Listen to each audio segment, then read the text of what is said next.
कृष्ण। तो आज के सेशन से हम भगवत गीता के 9th चैप्टर को प्रारंभ करेंगे। तो आज हम 9th चैप्टर में पहला श्लोक कवर कर रहे हैं। तो ये जो 9th चैप्टर है, भगवान इस अध्याय को कहते हैं द मोस्ट कॉन्फिडेंशियल नॉलेज, गुह्यतमम ज्ञानम। तो प्रभुपाद भी इस गुह्यतम ज्ञान, इस अध्याय का नाम इसी के ऊपर रखते हैं, कहते हैं this is the most confidential knowledge.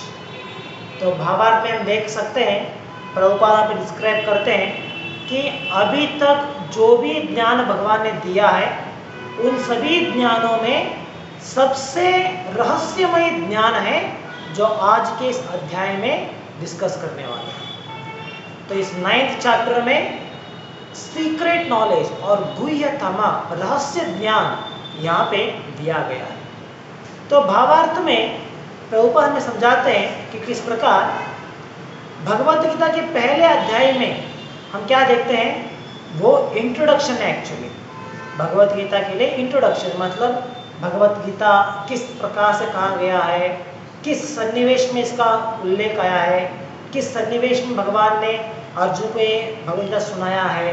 तो इस प्रकार पहले अध्याय में हम देख सकते हैं वो इंट्रोडक्शन है भगवत गीता के लिए। और बाद में 2nd and 3rd चैप्टर में जो भगवान वहाँ पे हमें ज्ञान देते हैं, तो प्रभुपाद यहाँ पे कहते हैं उस अध्याय के बारे में कि वो कॉन्फिडेंशियल है। क्यों कॉन्फिडेंशियल है? क्योंकि दूसरे अध्याय और तीसरे अध्याय में भगवान प्रारंभ में आत्मज्ञान दे रहे हैं। मतलब किस प्रकार हम समझ सकते हैं कि मैं ये शरीर नहीं हूँ, बल्कि मैं तो चेतन आत्मा हूँ, मैं भगवान का अंश हूँ, ये हम कैसे समझ सकते हैं। तो इसके लिए भगवान वहाँ पे ज्ञान देते हैं, और इसे समझने के बाद क्या कार्य कर सकते हैं, उसके लिए हमें कर्मयोग में तीसरे अध्याय में भगवान समझाते हैं। तो इसीलिए प्रभुपाद कहते हैं कि दूसरा और तीसरा जो अध्याय है भगवत गीता का, उसे कहा गया है कॉन्फिडेंशियल नॉलेज, रहस्य ज्ञान है। और बाद में आगे आने वाले 7th and 8th चैप्टर में, 7th and 8th चैप्टर हम देखते हैं भक्ति योगा या डिवोशनल सर्विस की महानता को वहाँ पे समझाया गया है। जैसे हमने देखा है भगवत गीता के बीच के जो 6 चैप्टर है, 6 अध्याय है, वहाँ पे डिवोशनल सर्विस के बारे में हमें डिटेल से डिस्कस किया गया है। तो वहाँ पे प्रारंभ में 7th and 8th चैप्टर में जो कृष्णा कॉन्शियसनेस के बारे में, यहाँ पे डिवोशनल सर्विस के बारे में जो ज्ञान देते हैं, तो उसी कारण की वजह से प्रभुपाद कहते हैं वो ज्ञान जो 7th and 8th चैप्टर में दिया जा रहा है वो मोर कॉन्फिडेंशियल नॉलेज है। देखिए हम यहाँ पे हायरार्की कैसा है समझ सकते हैं। 2nd chapter and 3rd chapter में जो ज्ञान दिया गया है उसे कहते हैं confidential knowledge. 7th and 8th chapter में जो ज्ञान दिया जा रहा है वहाँ पे कहते हैं मोर कॉन्फिडेंशियल। और इस अध्याय में 9th चैप्टर में जो भगवान देने वाले ज्ञान, इसे कहते हैं द मोस्ट कॉन्फिडेंशियल नॉलेज, गुह्यतमम ज्ञानम। तो ये जो अध्याय में हमें डिस्कस करते हैं, ये सबसे ज्यादा रहस्यमय ज्ञान है। तो ये इस अध्याय का विशेषता है। तो यहाँ पे भावार्थ में प्रभुपाद इस विषय में समझाते हैं कि जब हम इस ज्ञान को पा लेते हैं कि मैं ये शरीर नहीं हूँ, बल्कि मैं चेतन आत्मा हूँ, मैं इस शरीर से अलग हूँ, इतना ही ज्ञान हमारे लिए काफ़ी नहीं है। ये बात सही है कि आत्मज्ञान पाने के द्वारा हम समझ पाएंगे कि मैं शरीर नहीं बल्कि मैं तो आत्मा हूँ, और उसके अनुसार कार्य करना प्रारंभ करेंगे या प्रयास करेंगे। तो आध्यात्मिक जीवन प्रारंभ होता है वहाँ से कि हमारा अस्तित्व क्या है, इस विषय को समझने से। लेकिन इतना ही विषय समझना हमारे लिए काफ़ी नहीं है। मान लीजिए अगर कोई व्यक्ति सिर्फ इतना ज्ञान समझ लेंगे कि मैं शरीर नहीं बल्कि मैं आत्मा हूँ, मैं शरीर से अलग हूँ, और इस प्रकार से शरीर का लिमिटेशन क्या है, आत्म के लक्षण क्या है, इतना वो समझ लेंगे, तो क्या उन्हें अपने मनुष्य जीवन का उद्देश्य पूरा करने में वो समर्थ हो जाएंगे? नहीं। इतना ज्ञान जो पा रहे हैं ये कंप्लीट नहीं है।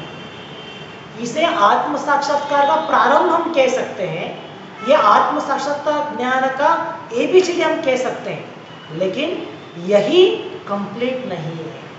सिर्फ इसे समझना ही हमारे परफेक्शन नहीं है, बल्कि जब इस विषय को हम समझेंगे, कॉन्फिडेंशियल नॉलेज को समझेंगे, तो आगे बढ़ते हुए हमें समझना पड़ता है कि जब मैं शरीर नहीं हूं, मैं आत्मा हूं, तो मुझे आत्मा के स्तर पे क्या कार्य करना चाहिए, ये हमें समझना चाहिए। इसलिए प्रभुपाद यहाँ कहते हैं, to understand spiritual activities of the soul is more confidential knowledge.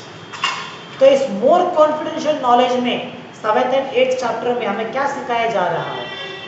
हमें अब सिखाया जा रहा है कि जब हम ये शरीर नहीं बल्कि हम आत्मा है, तो आत्मा होने के कारण हमें क्या कार्य करना चाहिए, आत्मा के स्तर पे हम क्या कर सकते हैं, क्या नहीं कर सकते हैं, ये ज्ञान वहां पे दिया जाता है 7th and 8th चैप्टर में। तो इसीलिए उसे कहते हैं it is a more confidential knowledge. और साथ में इस 9th चैप्टर में जो ज्ञान दिया जा रहा है वो है मोस्ट कॉन्फिडेंशियल, क्योंकि ये ज्ञान जो है ये अन्य किसी भी व्यक्ति को, अन्य किसी भी मार्ग के द्वारा, किसी प्रयास के द्वारा प्राप्त नहीं होने वाला है, बल्कि इस अध्याय में दिए वाला ज्ञान जो है ये सिर्फ और सिर्फ शुद्ध भक्तों के लिए है।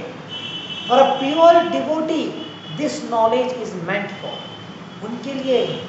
अगर हम कोई इस ज्ञान को सुनेंगे, समझने का प्रयास करेंगे, तो क्या होगा, अगर हम शुद्ध नहीं है, प्योर नहीं है, तो इसे हम रियलाइज नहीं कर पाते।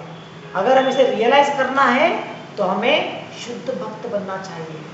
शुद्ध भक्त बनने के द्वारा इस ज्ञान को हम रियलाइज कर सकते हैं। उससे उसके बदले सिर्फ हम उसे समझ सकते हैं, थ्योरेटिकल अंडरस्टैंड कर सकते हैं, लेकिन साक्षात्कार नहीं कर सकते, क्योंकि ये जो ज्ञान है ये सबसे हाईएस्ट है। इसलिए इसे कहा जाता है मोस्ट कॉन्फिडेंशियल नॉलेज।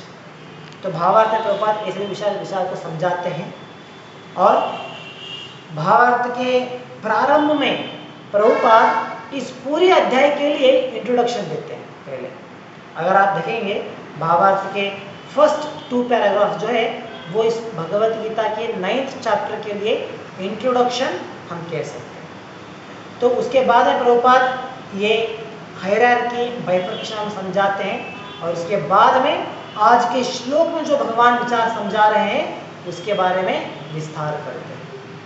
तो आज के श्लोक में भगवान कहते हैं इदम तूते गुह्यतमम। तो गुह्यतमम मतलब जैसे हमने कहा मोस्ट कॉन्फिडेंशियल। इदम, इदम मतलब जो भी मैं बोलने वाला हूं वो मोस्ट कॉन्फिडेंशियल है, गुह्यतमम है। प्रवक्ष्यामि अनुसूयवे। तो मैं ये अति रहस्य वाला ज्ञान तुम्हें कहने जा रहा हूं। क्यों? ये तुम्हें एक बात है, तुम्हें एक क्वालिटी है, जिस क्वालिटी के कारण ये ज्ञान मैं तुम्हें दे रहा हूं। देखिए भगवान अर्जुन को क्यों चुनते हैं भगवत गीता सुनाने के लिए, ये हमने इंट्रोडक्शन में देखा है। इंट्रोडक्शन में भगवान कहते हैं कि अर्जुन को क्यों चुना गया भगवत गीता सुनाने के लिए, क्योंकि अर्जुन जो थे भगवान के भक्त भी थे और साथ में उनके सखा, उनके मित्र थे। इन 2 कारणों के अनुसार, इन 2 कारणों की वजह से अर्जुन को चूज किया जाता है इस भगवत गीता का ज्ञान देने के लिए। लेकिन इस श्लोक में भगवान कहते हैं कि अर्जुन मैंने तुम्हें चुना है इस मोस्ट कॉन्फिडेंशियल नॉलेज को देने के लिए, अति गुह्यतम ज्ञान देने के लिए तुम्हें चुना है, क्योंकि तुम्हारे पास एक क्वालिटी है, बहुत ही इंपॉर्टेंट क्वालिटी है, और वो क्या है? अनुसूयवे। अनुसूया मतलब क्या है? Non envious.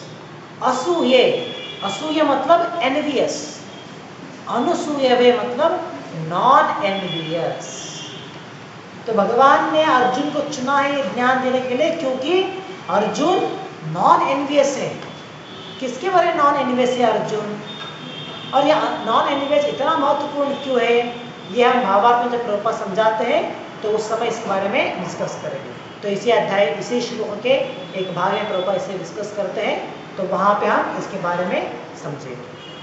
तो आगे प्रभुपाद भगवान कहते हैं ज्ञानम विज्ञान सहितम।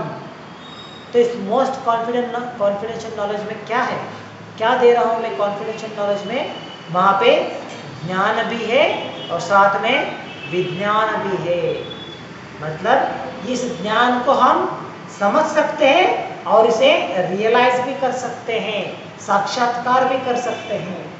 ज्ञान मतलब थ्योरेटिकल नॉलेज, विज्ञान मतलब रियलाइज्ड नॉलेज। इस प्रकार इस अध्याय में जो भगवान ज्ञान देने वाले हैं, मोस्ट कॉन्फिडेंशियल नॉलेज, उस मोस्ट कॉन्फिडेंशियल नॉलेज को हम समझ सकते हैं, साथ साथ में उसे साक्षात्कार भी कर सकते हैं। यद ज्ञात्वा मोक्ष से शुभा।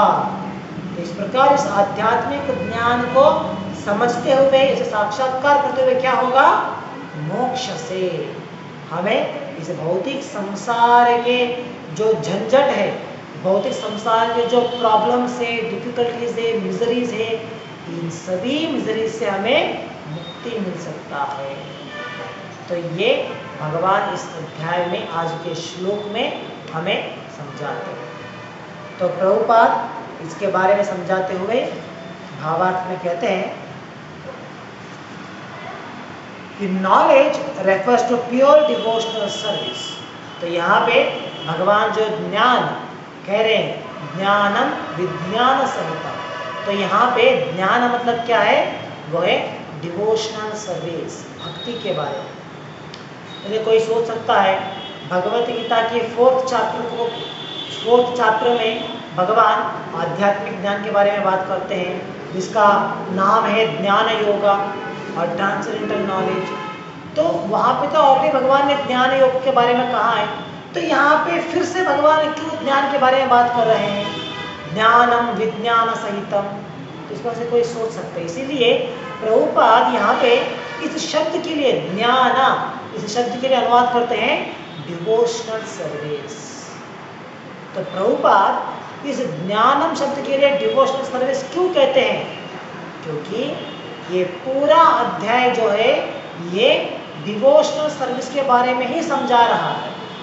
और इस पूरे अध्याय में भगवान ज्ञान योग के बारे में या अन्य योग के बारे में हमें समझाने वाले नहीं है, बल्कि भगवान हमें यहाँ पे भक्ति योग के बारे में समझाने वाले हैं। तो इसीलिए भगवान यहाँ पे जो कहते हैं ज्ञानम, तो प्रभुपाद इससे अनुवाद करते हैं डिवोशनल सर्विस। तो डिवोशनल सर्विस, इसके बारे में भगवान बात कर रहे हैं। तो डिवोशनल सर्विस मतलब क्या, हमें क्या समझना है, सिर्फ भगवद गीता अध्ययन करना है, पढ़ना, उतना ही डिवोशनल सर्विस नहीं है। जैसे हमने लास्ट क्लास में डिस्कस किया था कि भगवत गीता को हमारे जीवन में अनुष्ठान करना है। तो अनुष्ठान करना मतलब क्या है, सिर्फ हर दिन 1 घंटा हम बैठ के क्लास सुनेंगे तो इतना ही हमारा भक्ति नहीं हो जाता। हम ये नहीं कह सकते कि हाँ हर दिन 1 घंटा हम बैठ के क्लास सुनेंगे तो हम भक्त बन गए हैं, नहीं।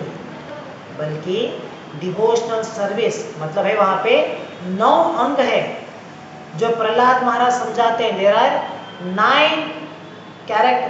9 डिविजन्स ऑफ डिवोशनल सर्विस। तो इस 9वां अंग, ये जो 9 डिवोशनल प्रोसेस है, इन सभी प्रोसेस को मिला के उसे कहा जाता है डिवोशनल सर्विस। तो वहाँ पे ये 9 अंग भी होना चाहिए। वो कौन कौन से हैं, प्रभुपाद यहाँ पर समझाते हैं, जैसे कि श्रवणम, कीर्तनम, विष्णु स्मरणम, पाद सेवनम, वंदनम, दास्यम, सख्यम, आत्मनिवेदनम। तो इस प्रकार से यहाँ पे समझाया जा रहा है, तो आप देख सकते हैं। प्रभुपाद कहते हैं which consist of 9 different activities which are hearing, chanting, remembering, serving, worshipping, praying, obeying, maintaining friendship and surrendering everything। इसे कहते हैं नवविधा भक्ति, नवविधा भक्ति और 9 प्रोसेस ऑफ डिवोशनल सर्विस। तो इन नवविधा, इन 9 वैरायटी को मिला के इसे कहते हैं डिवोशनल सर्विस। तो अभी अगर हम कहते हैं कि भगवान ने, आपने देखा रहेगा भगवान ने पिछले श्लोक में कहा है बी अ डिवोटी, वो arjuna you be a devotee, तुम्हें एक भक्त बनना है।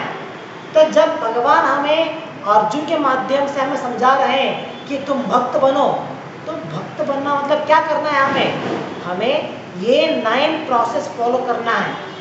ये जो 9 अंग दिया गया है इसे पालन करना है, तब जाके हम भक्त बनेंगे। ऐसा नहीं कि मैं सिर्फ क्लास सुनूंगा, मैं और कुछ नहीं कर सकता हूँ तो मैं भक्त बन जाऊंगा क्या?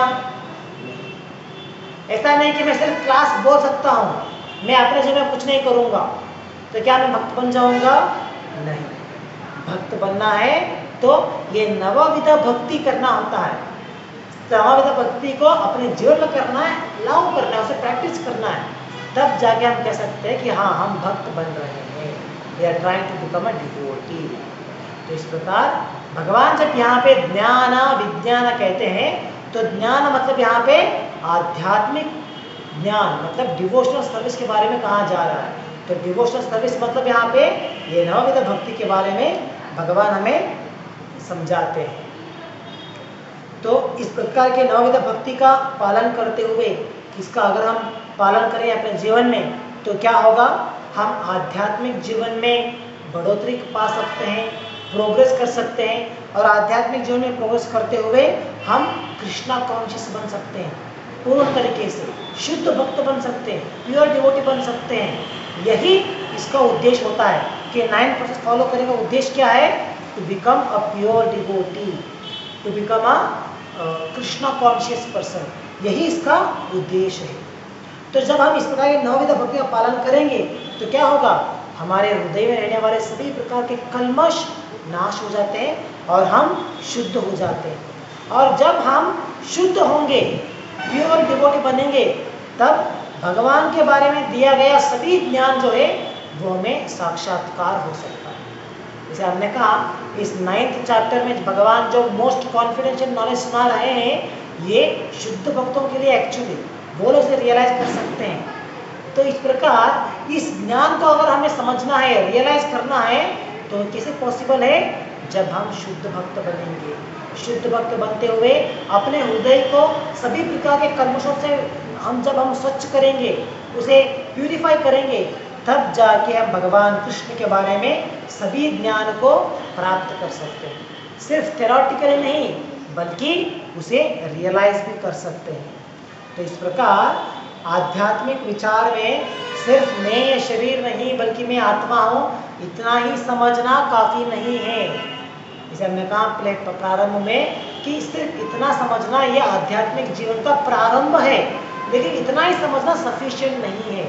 इससे आगे बढ़ते हुए हमें समझना है, जब हम समझ जाएंगे कि मैं शरीर नहीं बल्कि मैं आत्मा हूँ, तो उससे आगे बढ़ते हमें समझना होगा कि आत्मा होने के नाते मेरा कार्य क्या है, किस प्रकार के कार्य मैं कर सकता हूँ, किस प्रकार के आध्यात्मिक कार्य मुझे करना चाहिए, ये हमें समझना होता है।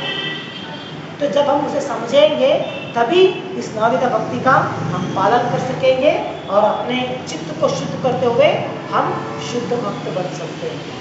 तो यही विचार इस श्लोक में भगवान हमें समझा रहे हैं। ज्ञानम विज्ञान सहित मतलब यही है, डिवोशनल सर्विस के बारे में ज्ञान और उसे रियलाइज करते हुए शुद्ध भक्त बनने का। तो इसके बारे में भगवान हमें आगे आने वाले श्लोकों में समझाने वाले हैं। तो आगे प्रभुपाद कहते हैं, in the 7th chapter we have already discussed the opulent potency of the supreme personality of God, his different energies, the inferior and superior natures and all these material manifestations. तो 7th chapter हमने क्या देखा है?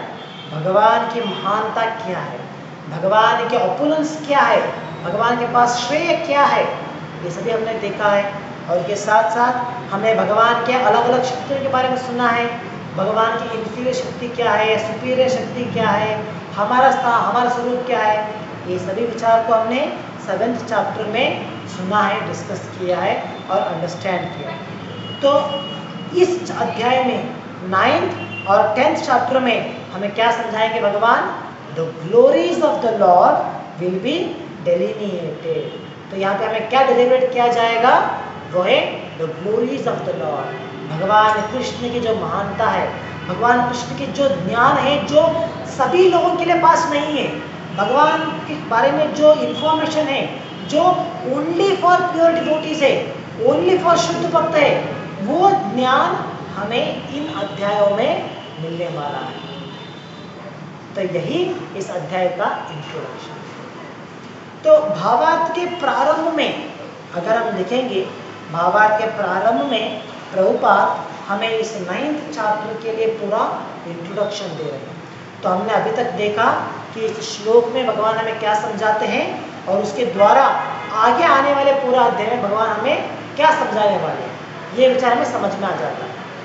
तो भावार्थ के प्रारंभ में जब प्रभुपाद इंट्रोडक्शन देते हैं इस अध्याय के लिए, तो वहाँ पे प्रभुपाद समझाते हैं कि भगवान के बारे में श्रवण करना, हियरिंग करना कितना इम्पोर्टेंट है हमारे लिए।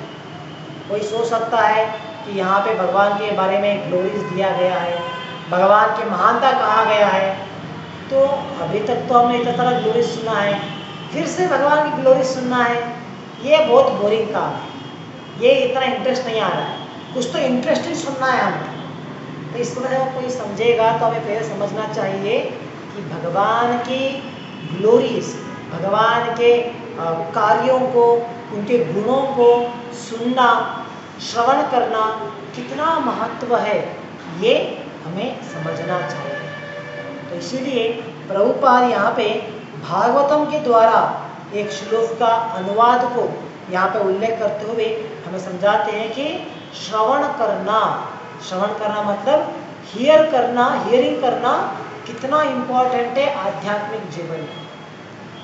एक जगह पे प्रभुपाद कहते हैं कि नवाविधा भक्ति जो है प्रारंभ होता है श्रवणम से। जैसे नवाविधा भक्ति के श्लोक में क्या कहते हैं, श्रवणम कीर्तनम विष्णु स्मरणम। तो पहला एक्टिविटी है श्रवणम। तो भक्ति प्रारंभ होता है श्रवण करने से, हियरिंग का से प्रारंभ होता है। तो हमें श्रवण करने के लिए रुचि बढ़ाना है, भगवान के बारे में सुनने के लिए रुचि हमें प्राप्त करना है। अगर हम भगवान के बारे में सुनने के लिए रुचि नहीं है, आसक्ति नहीं है, तो हम भक्ति में आगे नहीं बढ़ पाते। तो आप भक्ति में आगे बढ़ना आसान नहीं होगा। तो अगर हम भक्ति में आगे बढ़ना है, शुद्ध भक्त बनने का प्रयास करना है, तो हमें पहले अच्छी तरीके से श्रवण करना होता है। हियरिंग करो, कितना होता है उतना हियरिंग करना है। क्या हियरिंग करना है? भगवान का नाम हियरिंग कर सकते हैं, भगवान के इस भगवद्गीता को श्रवण कर सकते हैं, भागवतम को श्रवण कर सकते हैं, भगवान के बारे में जो व्याख्यान दिए गए हैं उसे श्रवण कर सकते हैं, भगवान के बारे में जो ग्लोरीज, उनकी महानता कहा जाता है उसे श्रवण कर सकते हैं। तो इस प्रकार आध्यात्मिक कार्यों में, आध्यात्मिक विचारों को हमें श्रवण करना चाहिए। तो उसे कहते हैं श्रवण, वो भक्ति का प्रारंभ कहते हैं। तो आगे यहाँ पे प्रभुपाद समझाते हैं, the devotees are constantly engaged in the supreme lord's service. The Lord understands the mentality and sincerity of a particular living entity who is engaged in Krishna consciousness and gives him the intelligence to understand the signs of Krishna in the association of devotees. देखिए, भगवान की एक, हम क्या कह सकते हैं इसे, it is a personalised service. भगवान हर एक भक्तों के लिए अपनी ये पर्सनलाइज सर्विस प्रोवाइड कर रहे हैं। जैसे कारपोरेट सेक्टर में हम देख सकते हैं, या किसी सर्विस इंडस्ट्री में आप देखिए, किसी भी सर्विस इंडस्ट्री में जब हमें पर्सनल अटेंशन दिया जाता है तो उसकी जो महत्व है, इम्पोर्टेंस है, बहुत ज़्यादा कहा जाता है। जैसे मान लीजिए, अगर आप एक रिजॉर्ट को जाते हैं, उस रिजॉर्ट में आपकी आने से प्रारंभ होते हुए, आपकी जो पहला दिन या पहला जब आप एंट्री करते हैं, वहाँ से लेके जितना दिन आप वहाँ पे रुकेंगे, आपकी खाने की सुविधा, पीने का सुविधा, वहाँ पे घूमने के लिए और वहाँ की जो सभी प्रकार के एक्टिविटी होते हैं उसमें भाग लेने के लिए, और आखिरी में आप वहाँ से बाहर निकलने तक भी अगर कोई आपको पर्सनल हेल्प करेगा, वहाँ पे जो स्टाफ रहते हैं वो आपको पर्सनल अटेंशन देते हैं, तो उसका जो महत्व है वो सबसे ज़्यादा होता है। जैसे अगर आप कोई नॉर्मल होटल में जाएंगे, नॉर्मल लॉज में जाएंगे, तो क्या होगा, there is no personalised service. वहाँ पे एक रिसेप्शन होता है, और आपको जो भी रिक्वायरमेंट है आप वहाँ पे जाना पड़ता है, आपको बोलना पड़ता है और वो आपको उसके लिए हेल्प करेंगे, उसे गाइड करेंगे कि आप यहाँ पे ले सकते हैं, वहाँ पे ले सकते हैं, ये कीजिए वो कीजिए। लेकिन जब आप कुछ रिजॉर्ट में जाएंगे जो थोड़ा हाई फाई होते हैं, बहुत ही हाई लेवल के होते हैं, वहाँ पे जो सर्विस ज़्यादा होते हैं, तो वहाँ पे आप देख सकते हैं एक बड़े गेस्ट के लिए या कोई भी यात्री के लिए वहाँ पे पर्सनलाइज सर्विस दिया जाता है। मतलब उनके लिए, उस फैमिली के लिए एक पर्सनल असिस्टेंट को रखा जाता है कि उनकी आने से लेके उनके वापस जाने तक जो भी रिक्वायरमेंट है वो पर्सनल असिस्टेंट वो देख लेगा। तो इसे कहते हैं पर्सनलाइज सर्विस। तो जब हमें इस पर्सनलाइज सर्विस मिलता है तो हम इतना आनंद हो जाता है ना, हमें लगता है कि हाँ कोई हमें पर्सनल अटेंशन दे रहा है, वो कोई हमारे लिए ही है, डेडिकेटेडली हमारे लिए है वो। तो जब हमें ये इस प्रकार की सेवा मिलता है तो वो बहुत आनंद होता है। तो इसी प्रकार हमें यहाँ पे समझना है कि स्वयं भगवान कृष्ण हम सभी जीवियों के लिए पर्सनली अवेलेबल है, उनकी पर्सनल सेवा देने के लिए। देखिए एक्चुअली हमें भगवान की सेवा करना चाहिए, हमें भगवान की सर्विस करनी चाहिए, लेकिन यहाँ पे तो स्वयं भगवान हम लोगों के लिए पर्सनली अवेलेबल है। जो भी आप कहते हैं, सुनते हैं, बात करते हैं भगवान से, उसे सुनने के लिए भगवान अवेलेबल है। He is personally available for every living entities. तो ऐसा नहीं है कि अरे हम तो शुद्ध भक्त नहीं बने हैं तो भगवान हमारी थोड़ी सुनेंगे, भगवान तो शुद्ध भक्तों की सुनेंगे। भगवान सभी जीवों के बारे में सुनते हैं, सभी जीवों की प्रार्थना सुनते हैं, और इसीलिए तो हम भगवान कहते हैं कि भगवान पर्सनली सभी जीवियों के लिए, सभी भक्तों के लिए उपस्थित फॉर एवरी डिवोटी। तो यही विचार यहाँ पे कहा जा रहा है दैट हाउ भगवान हर एक भक्त की मेंटेलिटी को समझते हैं कि इस भक्त का मेंटेलिटी क्या है और उसकी जीवन में भक्ति करने के लिए क्या दिक्कत आ रहा है, ये भगवान पर्सनली देखते हैं और उस भक्त की जो प्रॉब्लम है उसे सॉल्व करने में उसे मदद करते हैं, और साथ साथ में उसे भक्ति में आगे बढ़ने के लिए जो भी उसके लिए चाहिए, जो उसके लिए आवश्यकता है, उसे भगवान प्रोवाइड कराते हैं। तो ये भगवान की पर्सनलाइज्ड अटेंशन है अपने भक्तों के। तो हम लोग समझ सकते हैं कि भक्ति करना, भगवान की भक्त बनना कितना महत्व है, कितना हाईएस्ट प्लेटफॉर्म है जहाँ पे स्वयं भगवान कृष्ण हमें पर्सनल अटेंशन देते हैं। तो ये कितना आनंद भरित विचार है समझने के लिए। जब हमें आप देख सकते हैं अगर हमारे घर में कोई हमें अटेंशन नहीं देता है तो हमें बुरा लगता है, कोई मेरा बात नहीं सुन रहा है, मैं कह रहा हूँ, मैं बात कर रहा हूँ, तो ये कोई सुनने वाला नहीं है, कोई सुनेगा तो भी उसे इग्नोर करते हैं, नेगलेक्ट करते हैं, तो हमें बुरा लगता है। और कोई हमारी बात को सुनेंगे, अटेंशन देंगे तो अच्छा लगता है। तो इसी प्रकार स्वयं भगवान कृष्ण कोई आम इंसान नहीं है जो हमारी बात को सुन रहा है, कोई आम इंसान नहीं है जो हमें समझ रहा है। स्वयं भगवान कृष्ण है जो देवोत्तम परम पुरुष है, वो पर्सनली हमारे लिए अवेलेबल है और वो पर्सनली हमें समझने का प्रयास करते हैं, हमारी रिक्वायरमेंट को सुन रहे हैं। तो ये भगवान की पर्सनलाइज्ड अटेंशन है।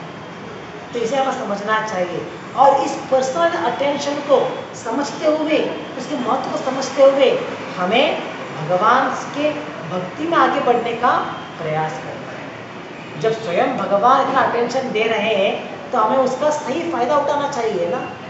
अब भगवान अटेंशन दे रहे हैं, अगर हम उसका गलत फायदा उठाएंगे या उसे नेगलेक्ट करेंगे तो हमारे जैसा बड़ा मूर्ख और कोई नहीं हो सकता। तो इसीलिए हमें मूर्ख नहीं बनना है बल्कि भक्त बनना है, और जो भगवान हमारे लिए पर्सनल अटेंशन दे रहे हैं उसका फायदा उठाते हुए हमें भगवान की भक्ति में आगे बढ़ने का प्रयास करना चाहिए। तो इस प्रकार प्रभुपाद यहाँ पे इस भावार्थ समझा रहे हैं कि भगवान अपने भक्तों के बारे में पर्सनली समझते हुए उनकी क्या रिक्वायरमेंट है, उनके पास क्या कमियां हैं, क्या डिफिकल्टीज है, ये सब कुछ समझते हुए उसके लिए भगवान हमें मार्गदर्शन देते हैं। और ये सब कुछ पॉसिबल होता है जब हम भक्तों के संग में भक्ति करोगे।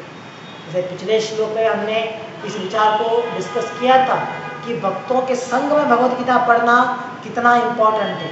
तो इसी प्रकार यहाँ भी हम देख सकते हैं कि भक्तों के संग में इस ज्ञान को प्राप्त करना कितना इम्पोर्टेंट है। तो प्रभुपाद आगे कहते हैं, discussion of Krishna is very potent, and if a fortunate person has such an association and tries to assimilate the knowledge, then he will surely make advancement towards spiritual realization. तो भक्तों के संग में रहते हुए, भगवान के बारे में सुनते हुए, श्रवण करते हुए, साथ साथ में भक्ति के सभी अंगों का पालन करते हुए अगर कोई प्रयास करेगा तो अपने आध्यात्मिक जीवन में वो आगे आ सकता है। So Lord Krishna, in order to encourage Arjuna to higher and higher elevation in his potent service, describes in this 9th chapter matters more confidential than any he has already disclosed. तो इसीलिए भगवान अर्जुन के द्वारा हम सभी लोगों को इस अध्याय में इतना आध्यात्मिक ज्ञान दे रहे हैं, भगवान के बारे में मोस्ट कॉन्फिडेंशियल ज्ञान दे रहे हैं, ताकि इस ज्ञान को स्वीकार करते हुए हम भक्ति में और आगे बढ़ सके और ग्रोथ कर सके। इसीलिए इस अध्याय में हमें ये ज्ञान दिया जाता है। तो ये इस अध्याय के लिए प्रभुपाद देते हैं यहाँ पे इंट्रोडक्शन, और आगे भावार्थ में प्रभुपाद ने इस श्लोक में भगवान ने क्या कहा है उस विचार को समझाया है, जो हमने ऑलरेडी डिस्कस कर लिया। तो आखिर में भगवान यहाँ पे, प्रभुपाद यहाँ पे उस विषय के बारे में डिस्कस करते हैं जो भगवान ने श्लोक में कहा है कि भगवान ने अर्जुन को ही क्यों चुना इस ज्ञान को स्वीकार करने के लिए, इस कॉन्फिडेंशियल नॉलेज को पाने के लिए सिर्फ अर्जुन को क्यों चुना है भगवान ने, ये विचार प्रभुपाद यहाँ पे डिस्क्राइब कर रहे हैं। तो जैसे भगवान कहते हैं अनुसूयवे प्रवक्ष्यामि अनुसूयवे, वो अर्जुन मैं तुम्हें ये ज्ञान देने वाला हूँ क्योंकि तुम नॉन एनवियस हो, मेरे बारे में तुम्हारे मन में कुछ भी असूया नहीं है, ईर्ष्या नहीं है, इसीलिए तुम्हें मैं ये ज्ञान देने वाला हूँ। देखिए ये महत्वपूर्ण है। तो जैसे इस अध्याय में कहा जा रहा है मोस्ट कॉन्फिडेंशियल, तो कोई सोच सकता है अरे आप तो कहते हैं कॉन्फिडेंशियल नॉलेज है, मोस्ट कॉन्फिडेंशियल है, लेकिन अगर कुछ रहस्यमय है तो हमें उसे क्या करना चाहिए, हमें उसे बंद करके सीक्रेट कहीं पर छुपा के रखना है, तब जाके हम उसे कह सकते हैं कॉन्फिडेंशियल नॉलेज। लेकिन यहाँ पे तो हम देखते हैं मोस्ट कॉन्फिडेंशियल नॉलेज कहाँ जा रहा है, लेकिन भगवद गीता में 9th चैप्टर में ये सब कुछ राइटिंग में अवेलेबल है और इस बुक को सभी लोगों के लिए डिस्ट्रीब्यूट भी किया जा रहा है। ऐसा नहीं कि भगवद गीता सिर्फ भक्तों के लिए देते हैं हम लोग, या सिर्फ प्योर डिवोटीज पढ़ेंगे और किसी को भी नहीं देंगे, नहीं। यहाँ पे तो कहते हैं मोस्ट कॉन्फिडेंशियल नॉलेज, लेकिन फिर भी सभी लोगों को देते हैं। तो एक ऐसा रहस्य है ना। जनरली हमारा एक्सपीरियंस क्या है, रहस्य मतलब समथिंग हिडन, सभी लोगों के लिए एक्सेसिबल नहीं होता, सिर्फ कुछ ही लोगों के लिए एक्सेसिबल होता है, उसे हम कहते हैं रहस्य। लेकिन यहाँ पे तो भगवान रहस्य कहते हैं लेकिन सभी लोगों के लिए दे रहे हैं, तो क्या कारण है, तो हम एक कैसा रहस्य है हम इसे कैसे समझ सकते हैं, इसी शब्द के द्वारा अनुसूयवे। तो ये आध्यात्मिक ज्ञान इस प्रकार से है कि इस ज्ञान को ओपनली भी दिया जाएगा, फिर भी इसे सिर्फ वही लोग समझ सकते हैं जो भगवान के प्रति ईर्ष्या नहीं रखते। तो सिर्फ उन लोगों के लिए एक्सेसिबल है, बाकी लोग इसे पढ़ेंगे सुनेंगे फिर भी समझ में नहीं आएगा, फिर भी फॉलो नहीं करेंगे, क्योंकि उनके मन में भगवान के प्रति ईर्ष्या है, भगवान के प्रति उनके मन में असूया है, इसीलिए वो लोग समझ नहीं पाएंगे। तो ये एक प्रकार का, अगर मान लीजिए ये इस प्रकार है, जैसे मान लीजिए एक फाइल है जो सभी लोगों के लिए दिया गया है, लेकिन उसका पासवर्ड सिर्फ कुछ ही लोगों के पास है, पासवर्ड सभी लोगों के पास नहीं है। फाइल दिया गया है सभी लोगों को, लेकिन पासवर्ड नहीं दिया गया है। तो पासवर्ड क्या है यहाँ पे, वो है अनुसूयवे, बिकम नॉन एनवियस, असूया रहित तो होना है, वही पासवर्ड है। ज्ञान दिया गया है यहाँ पे, कोई भी पढ़ सकता है, लेकिन वो समझ नहीं पाएगा। अगर समझ भी लिया फिर भी अपने जीवन में इम्प्लीमेंट नहीं कर पाएगा, क्योंकि उसके मन में असूया है। अगर हमें इसे एक्सेस करना है, इस ज्ञान को रस में एक्सेस करना है, तो पासवर्ड क्या है उसके लिए? वो है to become non envious, so that is the password here. तो देखिए ये एक प्रकार की हम कह सकते हैं स्पिरिचुअल टेक्नोलॉजी है। जैसे हम आजकल की मॉडर्न टेक्नोलॉजी देखते हैं जहाँ पे पासवर्ड कुछ नंबर्स में आते हैं, या नहीं तो फिंगरप्रिंट में आते हैं, या फेस अनलॉक के द्वारा आते हैं। ये सभी हम लोगों ने देख लिया ऑलरेडी।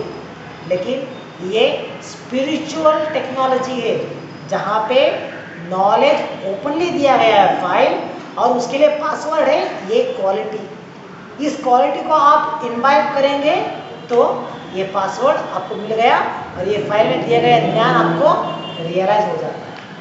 अगर ये पासवर्ड आप यूज़ नहीं करेंगे, इम्प्लीमेंट नहीं करेंगे, तो आप इसे एक बार पढ़ो, 2 बार पढ़ो, कितने बार पढ़ो, आप इसे समझ नहीं पाएंगे, भक्त नहीं बन पाएंगे। तो यही इसका पासवर्ड है। तो उसके लिए क्या करना है? वो है अनुसूयवे, नॉन एनवियस। तो प्रभुपाद कहते हैं भौतिक संसार में रहने वाला हर एक व्यक्ति भगवान के बारे में असूया भरित है। हम सभी लोग इंक्लूडिंग मी, हम सभी लोग भगवान के प्रति ईर्ष्या रखे हैं मन में।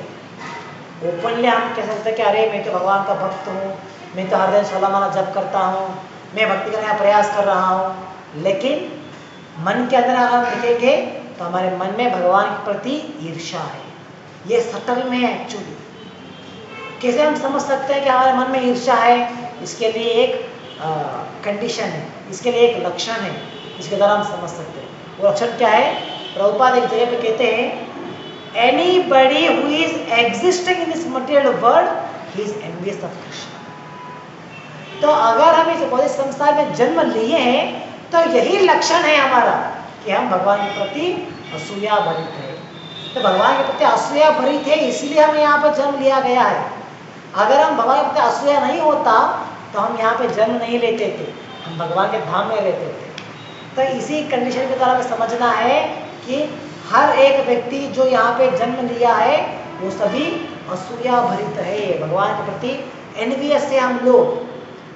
तो ये एनवियस किस प्रकार से हो सकता है कि मैं क्यों भगवान का पूजा करूं, मैं क्यों कृष्ण का आदर करूं, मुझे अपनी ग्लोरिफिकेशन करना है, मुझे स्वयं भगवान बनना है।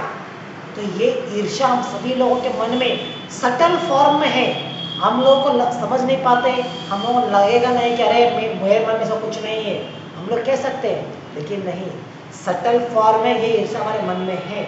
इसीलिए हम लोग यहाँ पे जन्म लिए हैं, ये हमारा रीजन है। तो इसीलिए प्रभुपाद कहते हैं हर एक व्यक्ति, चाहे वो बड़ा बड़ा पंडित हो सकते हैं, बड़े बड़े स्कॉलर हो सकते हैं, PhD होल्डर हो सकते हैं, सभी व्यक्ति भगवान के प्रति ईर्ष्या भरित है। तो ये सभी लोगों में क्वालिटी है। तो जब हम भगवत गीता का ज्ञान स्वीकार करते हुए, जब हम शुद्ध भक्तों के संग में भक्ति करते हुए, जब हम इस असूया को कम करेंगे, इसे नाश करेंगे, और जब हम अनुसूया बनेंगे, तब हम इस ज्ञान को प्राप्त कर सकते हैं, इस ज्ञान को विज्ञान बना सकते हैं, रियलाइज कर सकते हैं जब हम नॉन एनवियस बनेंगे। तो इसीलिए अर्जुन को चुना गया इस ज्ञान देने के लिए कि अर्जुन के मन में भगवान के प्रति कोई भी ईर्ष्या नहीं था, कोई भी असूया नहीं था, इसलिए अर्जुन को चुना गया। नहीं तो जिनके प्रति, जिन्हें भगवान के प्रति असूया है, वो लोग भगवत गीता पढ़ेंगे फिर भी समझ में नहीं आएगा बोलते। वैसे हमने एग्जाम्पल दिया है, कुछ लोग जैसे ओम शांति, जिनके बारे में हमने बहुत बार डिस्कस किया है, जो लोग भगवत गीता के बारे में बात करते हैं, वो राजयोग के बारे में डिस्कस करते हैं, लेकिन फिर भी भगवान को समझ नहीं पाते। वो कहते हैं अरे कृष्ण तो एक माध्यम थे, भगवत गीता कृष्ण नहीं कहा है, बल्कि वो भगवान, वो परमात्मा जो निराकार रूप है, वो निराकार रूप कृष्ण के द्वारा भगवत गीता को दिया गया है। तो ये उनका समझ है। तो क्यों? क्योंकि स्वयं भगवान कृष्ण पे ज्ञान दे रहे हैं फिर भी उनके स्थान को लोग अप्रिशिएट नहीं कर सकते, वो स्वीकार नहीं कर सकते कि हाँ भगवान कृष्ण ही देवतम परम पुरुष है, वो स्वीकार नहीं कर सकते। हर जगह पे यहाँ पे व्यासदेव जी कहते हैं श्री भगवान उवाच, लेकिन फिर भी वो लोग कहते हैं अरे कृष्ण तो भगवान नहीं है, वो भी हमारे जैसे एक देवता है, हम सभी देवता है और वो भी एक देवता है हमारे जैसे। भगवत गीता तो वो निराकार ब्रह्मन ने दिया है, कृष्ण के द्वारा दिया गया है, कृष्ण तो एक माध्यम है। तो ये इस प्रकार के व्याख्यान करते हैं। तो ये क्यों करते हैं? क्योंकि उनके मन में भगवान के प्रति असूया है, इसीलिए वो उनकी स्थान को नीचा दिखाते हैं। अरे कृष्ण कोई महान पुरुष नहीं है, कृष्ण कोई भगवान नहीं है, वो तो हमारे जैसा इंसान है, हमारे जैसा देवता है। तो इस प्रकार के विचार कहते हैं क्योंकि वो भगवान के प्रति असूया भरित है, तो इसीलिए वो भगवान को क्रिटिसाइज करते हैं। और जो लोग भगवान का स्थान को समझे बिना भगवान को क्रिटिसाइज करते हैं, कहते हैं अरे भगवान का, कृष्ण का कैरेक्टर सही नहीं था, कृष्ण तो कामुक था, वो तो इतने लोगों के पीछे भागता था। तो इस प्रकार जो अपने अज्ञान के वजह से भगवान को क्रिटिसाइज करते हैं, उनके द्वारा भगवद गीता को समझना, भगवद गीता की इस ज्ञान को स्वीकार करना कैसे पॉसिबल होता है? जो लोग भगवान को ही समझ नहीं पाए तो वो भगवान के वाक्य को क्या समझेंगे, है ना? भगवान को ही समझ नहीं पाए वो लोग, तो भगवान की स्टेटमेंट को क्या समझेंगे वो लोग? पॉसिबल नहीं है। तो इसीलिए भगवान को समझना है तो हमें अनुसूयवे होना चाहिए, हमें भगवान के प्रति ईर्ष्या नहीं रखना है। तो ये स्पेशल क्वालिटी है। इसीलिए हम कहते हैं कि भगवद गीता का श्रवण हमें करना है सिर्फ भक्तों के संग में, भक्तों के द्वारा हमें भगवद गीता का श्रवण करना है, अन्य किसी के द्वारा हमें श्रवण नहीं करना चाहिए। ये जो प्रिंसिपल है, ये हम लोग अप्लाई करते हैं इवन फॉर कीर्तन एंड भजन्स। हरे कृष्ण मंत्र का कीर्तन में अगर हम सुनना चाहते हैं तो हमें सिर्फ भक्तों के द्वारा गाए हुए कीर्तन को उतना ही सुनना है। अभक्तों के द्वारा, वो प्रोफेशनल गायक हो सकते हैं, प्रोफेशनल सिंगर हो सकते हैं, उनका ध्वनि बहुत अच्छा हो सकता है, उनके द्वारा गाए हुए कीर्तन को हमें नहीं सुनना चाहिए। क्यों? क्योंकि जब हम भक्तों के द्वारा गाए हुए कीर्तन को सुनेंगे, भक्तों के द्वारा कहा गया भगवद गीता सुनेंगे, भक्तों के द्वारा डिस्कस करा गया भागवतम को सुनेंगे, तब जाके हमारे मन में भगवान के प्रति भक्ति जागृत हो सकता है। वरना अभक्तों के संग में सुनेंगे तो भक्ति नहीं होता, भक्ति जागृत नहीं होता। तो इसीलिए हमें भक्तों के संग में सुनना चाहिए। जो अभक्त है, जो भगवान के प्रति असूया रखते हैं, उनके द्वारा अगर हम श्रवण करेंगे तो उसका फल नहीं मिलता। इसीलिए भक्तों के संग में, भक्तों के द्वारा दिए गए कमेंट्री के द्वारा हमें पढ़ना है, सुनना है, समझना है। इसीलिए जब भी हम कीर्तन करने के लिए, कीर्तन सुनने के लिए कहते हैं तो हम प्रेफर करते हैं लिसन कीर्तन डन बाय डिवोटीज। डिवोटीज के द्वारा किए गए कीर्तन को सुनिए, डिवोटीज के द्वारा पढ़े गए भगवद गीता को पढ़िए, डिवोटीज के द्वारा दिए गए उपन्यास को सुनिए। रेफर ओनली फॉर डिवोटीज, तब जाके हम भक्ति में आगे बढ़ सकते हैं। और जब डिवोटीज जो अनुसूया क्वालिटी होती है उनमें, उनके द्वारा हम सुनेंगे तो हमें भी वो क्वालिटी आ सकता है, we can also become non ambiguous. तो ये बहुत इंपॉर्टेंट है इस गुह्यतम ज्ञान को प्राप्त करने के लिए। तो इसीलिए अर्जुन को यहाँ पे चुना गया इस ज्ञान को देने के लिए, और हमें भी तो प्रयास करना है कि हमें भी नॉन एम्बिगियस बनने के लिए। और नॉन एम्बिगियस हम बन सकते हैं जब हम भक्तों के संग में भक्ति करेंगे, तो तब हम नॉन एम्बिगियस बन सकते हैं। और इस ज्ञान, इस अध्याय में दिए गए मोस्ट कॉन्फिडेंशियल नॉलेज, गुह्यतम ज्ञान को भी हम स्वीकार कर सकते हैं, उसे साक्षात्कार कर सकते हैं जब हम भक्तों के संग में इन विचारों को डिस्कस करेंगे। तो ये सभी विचार आज के श्लोक में हम समझ सकते हैं। तो यहाँ पर हम समाप्त करेंगे आज के लिए। ग्रंथराज में भगवद गीता की जय। जगत गुरु श्री प्रभुपाद की जय। हरे कृष्ण।